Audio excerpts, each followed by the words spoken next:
Assalamualaikum warahmatullahi wabarakatuh. Waalaikumsalam warahmatullahi wabarakatuh. Baiklah, di sini kami akan melaksanakan ujian tengah semester praktikum sistem pengaturan, yang mana kami dari tim 2 yang beranggotakan Ananda Bintang Pamela, Fatmi Pelita Hikmah, dan saya sendiri Denisa Safitri. Yang akan kami bahas dalam Zoom kali ini, yang pertama yaitu analisis sistem, yang kedua perencanaan kontrol PID, yang ketiga yaitu simulasi sistem, yang keempat adalah evaluasi sistem. Materi pertama yang akan disampaikan oleh Fatmi Pelita Hikmah. Pada Fatmi, dipersilahkan. Baik, terima kasih moderator. Di sini saya akan menjelaskan tentang analisis sistem. Analisis sistem perlu dilakukan untuk mendapat pemahaman yang baik tentang karakteristik sistem dan menentukan strategi perancangan kontroler yang tepat. Tahapan analisis sistem yaitu ada controller. Controller adalah sesuatu yang digunakan untuk mengatur dan mengontrol plan, dan plan adalah sesuatu yang sesuatu yang dikontrol. Contoh analisis sistem, sistem yang terdiri dari massa, pegas, dan peredam. Yang kedua ada perancangan kontrol PID. Sistem kontrol PID terdiri dari 3 buah cara pengaturan, yaitu kontrol P, proporsional, D, derivatif, dan I, integral, dengan masing-masing memiliki kelebihan dan kekurangan. Dalam implementasinya, masing-masing cara dapat bekerja sendiri maupun gabungan. Dalam perancangan sistem kontrol PID, yang perlu dilakukan adalah mengatur parameter P, I, atau D agar tanggapan sinyal yang agar tanggapan sinyal keluaran sistem terhadap masukan tertentu sebagaimana yang diinginkan.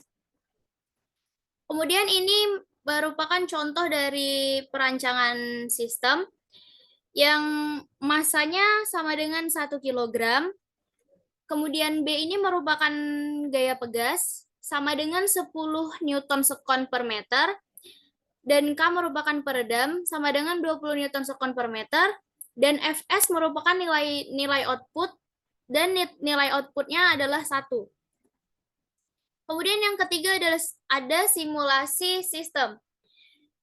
Dari simulasi sistem ini terdapat fungsi transfer antara Xs dan Fs menjadi Xs sama dengan Xs per Ys sama dengan 1 per Ms kuadrat ditambah Bs ditambah K.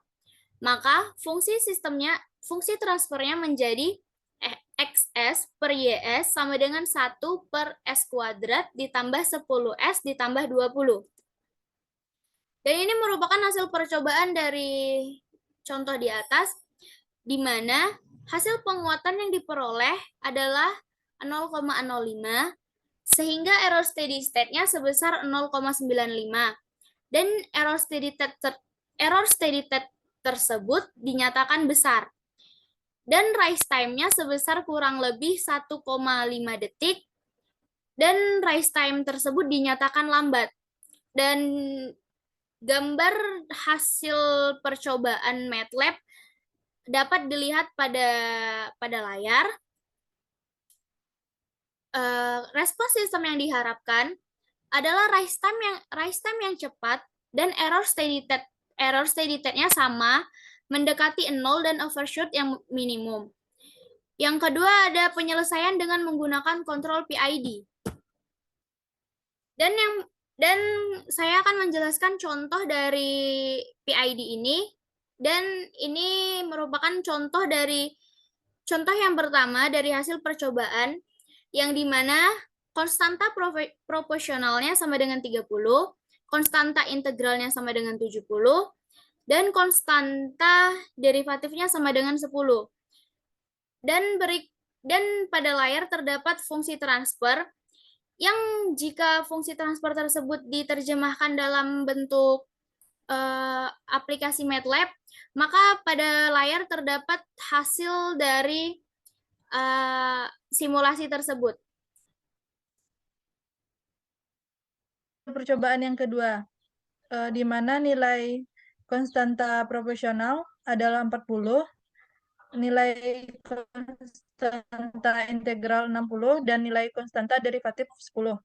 Dan dapatlah fungsi transfer di mana yang dapat disimulasikan pada MATLAB, dan ini adalah gambar dari hasil simulasi pada aplikasi MATLAB.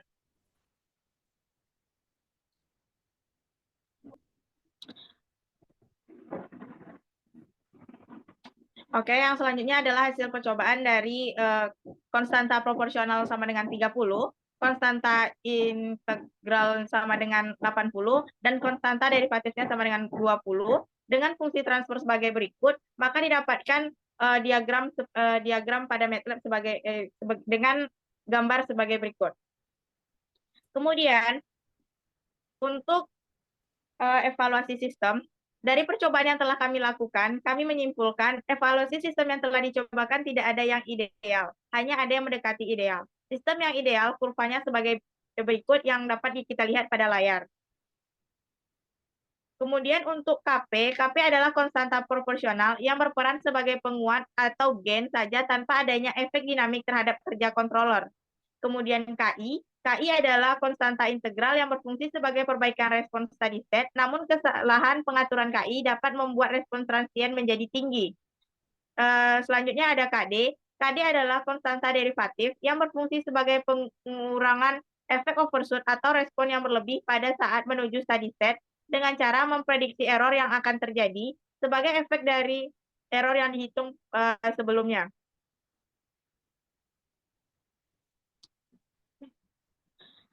Mungkin itu saja materi yang dapat kami sampaikan. Lebih dan kurang, atau jika ada pertanyaan bisa dikirim melalui nomor telepon berikut atau ke email yang ada pada layar Anda. Lebih dan kurang saya mohon maaf. Kami dari kelompok 2 mengucapkan terima kasih dan assalamualaikum warahmatullahi wabarakatuh. Waalaikumsalam Waalaikumsalam warahmatullahi warahmatullahi wabarakatuh. wabarakatuh.